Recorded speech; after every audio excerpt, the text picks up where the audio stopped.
Have you ever thought about this?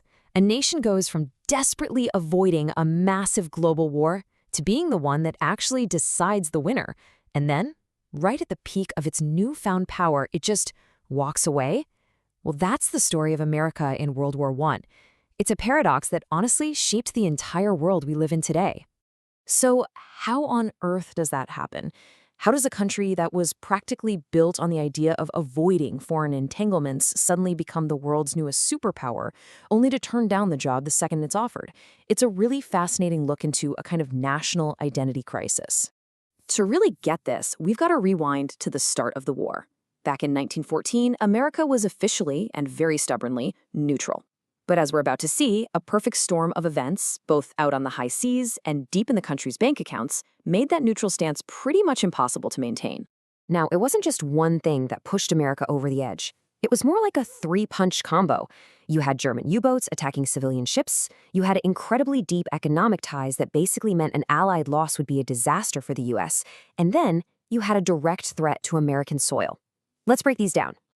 Okay, so the first major shockwave came from the sea. A German U-boat sinks the passenger ship, the Lusitania, and 128 Americans die. All of a sudden, this far-off European war had killed Americans. For a lot of people, it became personal, and public opinion started to turn, and turn hard, against Germany. But here's the thing. Underneath all that moral outrage, there was a powerful financial current pulling America toward the Allies. See, even while it was officially neutral, the US had become the main supplier and really the main banker for Britain and France.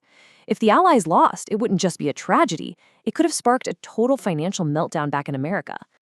And then came the bombshell. In early 1917, British intelligence gets their hands on a secret telegram from Germany to Mexico. The offer, hey Mexico, let's team up against the United States, and when we win, we'll help you get back Texas, New Mexico, and Arizona. I mean, wow. Suddenly the war wasn't over there anymore. This was a direct threat right on America's doorstep. That was pretty much a game changer. So, with the public totally fired up, President Wilson goes to Congress. But he doesn't just frame this as self-defense. No, he goes bigger. He casts the whole thing as a moral crusade, a fight to make the world safe for democracy. This just elevated the entire reason for fighting into something much grander than just hitting back at Germany. And just like that, America was in the war. Now, when the American Expeditionary Forces, the AEF, arrived in Europe, they found a continent that was just on the verge of total collapse, completely exhausted by years and years of bloody, going-nowhere trench warfare. You see, the American impact was all about timing and scale. Imagine this. 2 million fresh, motivated soldiers start pouring into Europe. It was a massive psychological gut punch to a tired Germany and a huge shot in the arm for the Allies. The whole balance of power just shifted, and for the first time in a long time, the end of the war actually seemed possible.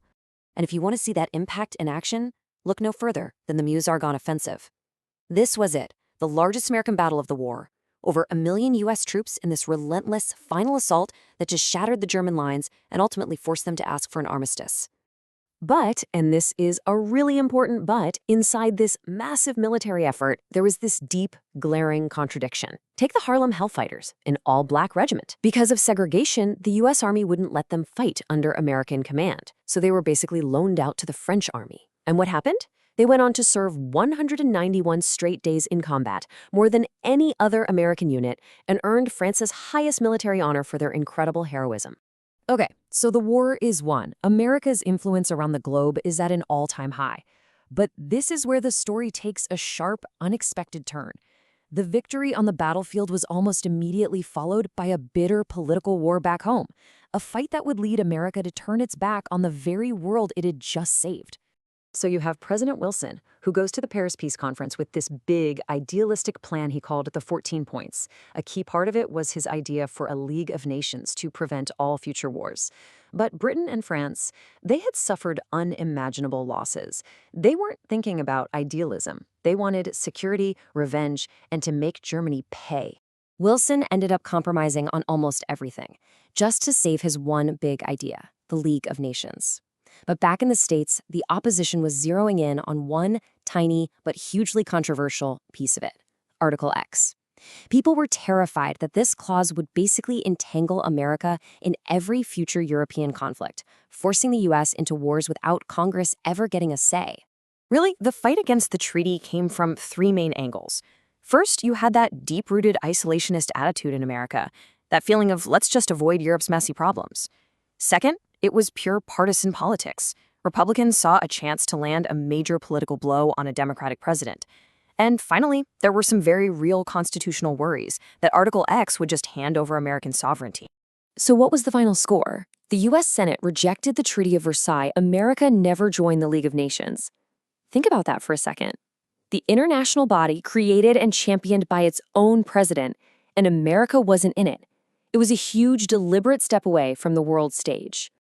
And that brings us right back to where we started. The U.S. shows up, proves it has incredible military and economic power, literally shapes the end of the war, and then refuses to help keep the peace. It chose to go home instead. And it leaves us with this big, lingering question. By turning its back on the League of Nations, did America really make a choice to be isolated? Or was it just kicking the can down the road? Was it just delaying the inevitable rise to global leadership, a role that its newfound power had already created for it? It's a question that would get a very clear answer during the next World War.